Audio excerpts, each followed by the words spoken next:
সৌম্য একটু হাসার চেষ্টা করলো, কিন্তু তার গলা শুকিয়ে গেছে। আমার মনে হচ্ছে আমি দীর্ঘদিন অন্ধকারে ছিলাম। সে এক মুহূর্ত চুপ করে থেকে বলল, আমি সব শুনতে পেতাম কিন্তু কিছুই করতে পারতাম না। রুদ্র একটু এগিয়ে এসে বলল, তুই আসলে ভিতরে ছিলি। তাহলে ওই শক্তিটা কে ছিল? সৌম্য চোখ বন্ধ করল। তারপর ধীরে ধীরে বলল, ও শুধু একটা নয়, ওরা অনেক ছিল। নন্দিনী আর রুদ্র একে অপরের দিকে তাকালো। সৌম্য গভীরভাবে শ্বাস নিল। ওরা শুধু আমার দেহ দখল করতে আসেনি, ওরা মুক্তির পথ খুঁজছিল। ওরা চেয়েছিল আরো বেশি কিছু, আরো শক্তিশালী হতে। নন্দিনী আতঙ্কিত গলায় বলল, তার মানে এটা কি শেষ হয়নি? সৌম্য মাথা নিচু করল। তার কণ্ঠস্বর এবার আরো নিচু হয়ে গেল। না, আমি মনে করি ওরা এখনো আমাদের চারপাশেই আছে। এই কথা বলার সঙ্গে সঙ্গে একটা ঠান্ডা বাতাস ঘরের ভেতর বয়ে গেল। জানালার পর্দা একটু নড়ে উঠল, যেন কেউ ওদের ফিসফিস করে সতর্ক করছে। রুদ্র দ্রুত চারপাশ দেখল। তার মানে ওরা আবার আসতে পারে। সৌম্য চোখ বন্ধ করল, তারপর ধীরে ধীরে বলল, হয়তো ওরা কখনোই যায়নি। একটা নিঃশব্দ ভয় ওদের তিনজনের ভেতরে ছড়িয়ে পড়ল। নন্দিনী অনুভব করল, যেন কারো দৃষ্টি এখনো তাদের ওপর পড়েছে। যেন অন্ধকার এখনো পুরোপুরি শেষ হয়নি। নিঃশব্দ রাত। বাতাস ভারী হয়ে আছে, যেন কোনো অদৃশ্য ওজন চারপাশে ছড়িয়ে আছে। সৌম্য চুপচাপ জানালার পাশে বসে আছে। তার চোখ স্থির, কিন্তু ভিতরে একটা অস্থিরতা খেলা করছে। রুদ্র আর নন্দিনী ওর পাশেই আছে, কিন্তু কারোর মুখেই কোনো কথা নেই। কিন্তু ওদের তিনজনের মনে একই প্রশ্ন, ওরা সত্যিই চলে গেছে? নন্দিনী আস্তে করে বলল, সৌম্য, তুই কিছু অনুভব করছিস? সৌম্য ধীরে মাথা নাড়ল। না, কিন্তু এটা একটা অদ্ভুত নীরবতা। রুদ্র গভীরভাবে শ্বাস নিল। এই নীরবতাই বেশি ভয়ঙ্কর লাগছে। হঠাৎ একটা খসখস শব্দ উঠল। ওরা তিনজনই চমকে তাকালো। ঘরের কোণ থেকে শব্দটা আসছে। অন্ধকারের গভীরে একটা ছা কিলবিল করছে, যেন কিছু একটা নড়ছে। সৌম্য ধীরে ধীরে উঠে দাঁড়ালো। ওরা এখনো এখানে আছে। তার কণ্ঠস্বর নিচু হয়ে গেল, তার চোখের গভীরে আবারও সেই আতঙ্কের ছা নেমে এল। নন্দিনী দ্রুত পেছনে সরে গেল। রুদ্র এক ধাপ এগিয়ে এসে বলল, তুই নিশ্চিত? ঠিক তখনই শব্দটা আরো তীক্ষ্ণ হয়ে উঠল। অন্ধকারের গভীর থেকে একটা ফিসফিসানি শোনা গেল। আমরা কোথাও যাইনি। নন্দিনী শিউরে উঠল। রুদ্র দ্রুত চারপাশে তাকালো, ওরা আমাদের দেখছে। সৌম্য ধীরে ধীরে ফিসফিস করে বলল, না, ওরা শুধু দেখছে না, ওরা অপেক্ষা করছে। বাতাস আরো ঠান্ডা হয়ে গেল। নন্দিনী অনুভব করল, যেন কেউ ওদের ঠিক পেছনে দাঁড়িয়ে আছে। সে ধীরে ধীরে ঘুরল, কিন্তু সেখানে কেউ নেই। তবুও একটা অনুভূতি, একটা দৃষ্টি, একটা ঠান্ডা নিঃশ্বাস ঠিক ওর গায়ের ওপর পড়ছে। সে কাঁপা গলায় বলল, ওরা কি চায়? সৌম্য দীর্ঘশ্বাস ফেলল। তার চোখে আতঙ্ক, কিন্তু সাথে একটা বোধ শক্তিও আছে। আমরা যেটা ওদের থেকে কেড়ে নিয়েছি, ওরা সেটা ফেরত চাইছে। রুদ্র গলা শুকিয়ে বলল, কিন্তু আমরা তো শুধু তোকে ফিরিয়ে এনেছি। তার মানে ওরা তোকে আবারও নিতে চাইছে। সৌম্য ধীরে মাথা নাড়ল। তার চোখে গভীর অন্ধকারের ছা। তার কণ্ঠস্বর নিচু হয়ে এল, না রুদ্র, এবার ওরা শুধু আমাকেই না, আমাদের সবাইকে চাইছে।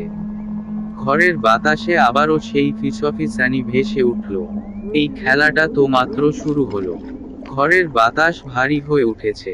সৌম্য, রুদ্র আর নন্দিনী নিঃশব্দে দাঁড়িয়ে আছে। চারপাশে গভীর নীরবতা, কিন্তু সেই নীরবতার মধ্যেও কিছু একটা আছে। একটা চাপা শ্বাস, একটা দৃষ্টি, একটা অশরীরী উপস্থিতি। ওরা আমাদের দেখছে।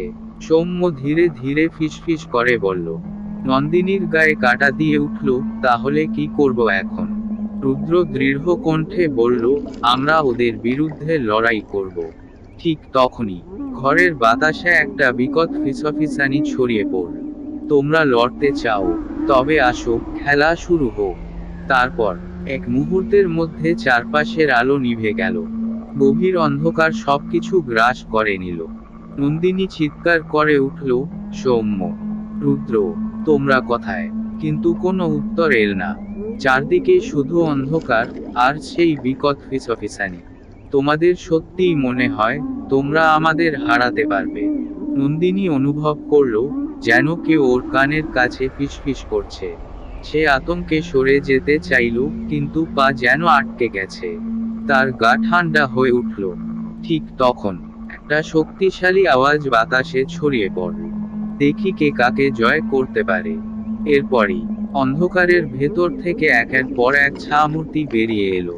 ওরা অন্ধকারে নড়ছে, কিলবিল করছে, যেন হিংস্র জন্তুর মতো ওদের চারপাশ ঘিরে ফেলছে। রুদ্র গলা শক্ত করে বলল, তাহলে এটাই যুদ্ধের শুরু। সৌম্য নিঃশ্বাস নিল। তার চোখের মধ্যে এবার ভয় নেই, শুধু প্রতিজ্ঞা। হ্যাঁ, এটাই শুরু, কিন্তু শেষটাও আমরা লিখব। চারপাশে অন্ধকার ছড়িয়ে পড়তে থাকলো, কিন্তু সেই অন্ধকারের মধ্যেই একটা আলোর রেখা জ্বলে উঠল। লড়াই শুরু হলো। চারপাশে গভীর অন্ধকার, শুধু বাতাসে এক ধরনের চাপা গুঞ্জন ভাসছে, যেন শত শত আত্মা একসাথে শ্বাস নিচ্ছে। সৌম্য, রুদ্র আর নন্দিনী স্থির হয়ে দাঁড়িয়ে আছে।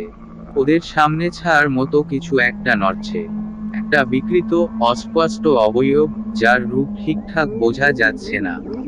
কিন্তু ওদের শরীরের ভেতর শীতল স্রোত বয়ে যাচ্ছে, কারণ ওরা জানে এটা মানুষ নয়।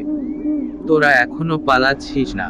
একটা গা কাঁপিয়ে দেওয়া কণ্ঠস্বর বাতাসে ভেসে উঠল। নন্দিনী গলা শুকিয়ে বলল, আমরা পালাব না, আমরা লড়তে এসেছি। একটা ভয়ঙ্কর হাসির শব্দ বাতাসে ছড়িয়ে পড়ল। লড়তে? আমাদের সাথে? তোরা জানিসও না আমরা আসলে কি? সেই মুহূর্তে অন্ধকার আরো ঘনিয়ে এল। একটা অদৃশ্য শক্তি ওদের ধাক্কা দিয়ে পেছনে ফেলে দিল। রুদ্র দ্রুত উঠে দাঁড়িয়ে বলল, আমরা জানি, আর আমরা তোদের ভয় পাই না। সৌম্য হাত মুঠো করে বলল, আমরা যদি তোদের থামাতে না পারি, তাহলে এই অন্ধকার আর ছাড়া আরো ছড়িয়ে পড়বে। ঠিক তখনই একটা তীব্র বাতাস চারপাশে বয়ে গেল। সৌম্য অনুভব করল যেন কেউ ওর মনের ভেতর ঢুকে পড়ছে। একটা অতিপরিচিত কণ্ঠস্বর ওর কানে ফিসফিস করল, তোর জন্যই তো আমরা এসেছি, তুই আমাদের দরজা খুলেছিস। সৌম্য কেঁপে উঠল। ওর মাথার ভেতর হাজারো চিত্রকল্প ঘুরপাক খেতে লাগলো। পুরনো স্মৃতি, অতীতের ভুল, ভুলে যাওয়া কিছু সত্য। তুই যদি সত্যিই বাঁচতে চাস, তবে ওদের ছেড়ে দে, ওদের বল চলে যেতে। সৌম্য ধীরে ধীরে চোখ বন্ধ করল। তার কণ্ঠস্বর গভীর হয়ে এল, না, আমি ওদের ছাড়ব না।